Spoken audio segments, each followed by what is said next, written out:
আবারও দুর্ঘটনা, ট্রেন থেকে পড়ে বিপত্তি। মর্মান্তিক এই ঘটনায় তুমুল চাঞ্চল্য ছড়িয়েছে। জানা গিয়েছে পূর্ব মেদিনীপুর জেলার মেচেদায় ঘটেছে এই ঘটনা। সেখানে ট্রেন থেকে পড়ে মৃত্যু হয় একটি হকারের। হাওড়া খড়গপুর লোকাল থেকে মেচেদাতে পড়ে যান সেই ব্যক্তি।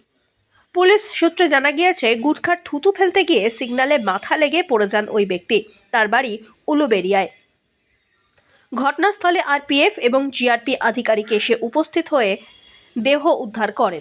দেহটিকে ময়না তদন্তের জন্য স্থানীয় হাসপাতালে পাঠানো হয়। যদিও এখনো পর্যন্ত মৃতের নাম এবং পরিচয় জানা যায়নি। তার পরিচয় জানার চেষ্টা চলছে।